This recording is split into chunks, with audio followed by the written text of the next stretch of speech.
তাপ শোষণ বলেন, সবুজায়ন বলেন, কংক্রিটের অত্যাচার থেকে বাঁচাতে বলেন, এই বাগান এবং বৃক্ষরোপণের তো আসলে কোনো বিকল্প নেই। আমরা করোনার সময় খুব উত্তেজিত ছিলাম, অনেক পাখি আমরা নিজেদের বাসার বাগানে বা বারান্দাতে দেখতে পাচ্ছি না, কারণ আওয়াজ কম, শব্দ দূষণ কম, সেই দিকে আসছিল, আমাদের বাসাগুলোতে আসছিল। আজকাল গরমের সময় দেখি বিভিন্ন প্রকৃতি প্রেমীরা লিখতে থাকে তাদের ফেসবুকে যে ছাদের উপরে একটু একটা বাটিতে পানি আর একটা বাটিতে একটু ধানের টুকরা রেখে দিতে পাখি এসে খেতে। এই আয়োজনটা আমি মনে করি যে এটা মানুষের সাথে প্রকৃতির বন্ধনটাকে অনেক সুদৃঢ় করে। বরিশাল থেকে এসছে রচনা প্রতিযোগিতায় অংশ নিতে।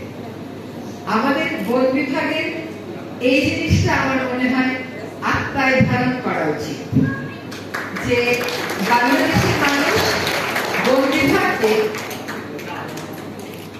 বনটা এবং সবুজটাকে মনস্তত্ত্বে ঢুকিয়ে দেওয়ার জন্য একটা ভূমিকা দেখতে চায়।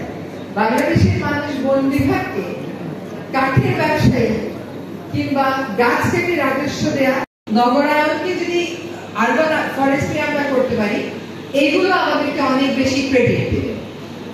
আপনারা ঢাকা শহরের বিভিন্ন এলাকাটা থেকে যত গাছ চেনেন, আমি হয়তো পরিবেশবাদী হিসেবে অত গাছ চিনি না। এটা আসলে আন্তরিকতারই পরিচয়। এই আন্তরিকতাটাকে ধারণ করে আমাদের নীতি এবং কর্মকাণ্ডগুলোকে পরিচালিত করতে হবে। আপনাদের এই সক্রিয় অংশগ্রহণের জন্য ধন্যবাদ। যারা বিভিন্ন ক্যাটাগরিতে পুরস্কৃত হয়েছে তাদেরকে ধন্যবাদ এই জন্য তারা এসেছেন এবং অংশগ্রহণ করে আমাদের এই উদ্যোগকে সার্থক করেছে, আর তাদেরকে অভিনন্দন। তারা একটা ইতিবাচক প্রক্রিয়ার সাথে সম্পৃক্ত হয়ে পুরস্কার পেয়েছে। অন্য সময় আমরা পরীক্ষা হলে কে ফার্স্ট হলো কে সেকেন্ড হলো এই নিয়ে একটা টেনশন থাকে।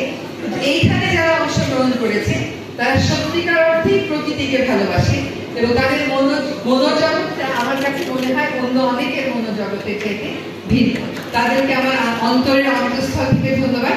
বিশেষ করে ধন্যবাদ জানাতে চাই সেই সমস্ত অভিভাবকদেরকে যাদের বিশেষ চাহিদা সম্পন্ন শিশু আছে এবং এখানে যারা পুরস্কার নিলেন তারা সেই শিশুদের সবসময় হাসতে দেখে, তার মানে হচ্ছে পরিবারে তারা আদর পাচ্ছে, তারা যত্ন পাচ্ছে। তাদেরকে এই যে মেইন স্ট্রিমিং করা, সমাজের মূলধারার কর্মকাণ্ডের সাথে বন, পরিবেশ, প্রকৃতিকে ভালোবাসার মতন কর্মকাণ্ডের সাথে আপনারা সম্পৃক্ত করছেন, সেজন্য আপনারা অবশ্যই বিশেষভাবে সাধুবাদ পাওয়ার যোগ্য। বন বিভাগ করে কিনা আমি জানি না, কিন্তু আপনাদের রচনাগুলো, আপনাদের চিত্র অঙ্কনগুলো, এগুলো যদি আমরা একটার সাথে একটু কম্পাইল করে দিতে পারি, তাহলে এটা যারা এখানে অংশগ্রহণ করেছে তাদের সারা জীবনের জন্য একটা স্মৃতি হয়ে যাবে। আমাদের সাথে আয়োজনে অংশগ্রহণ করার জন্য আপনাদেরকে সকলকে ধন্যবাদ। আমি দেখলাম শেষ ক্যাটাগরিতে আমরা আমাদের নিজেদের লোককেও পুরস্কার দিয়েছি, সেটা দেওয়া উচিত, কারণ বাংলাদেশে সরকারি কাজ যারা করে তারা আসলে সাংঘাতিক স্ট্রেসফুল অবস্থায় কাজ করে, তো তাদেরকে এই পুরস্কার দিয়েছি। আশা করি বন, গাছ এগুলো রক্ষায় তারা অনেক বেশি মনোযোগ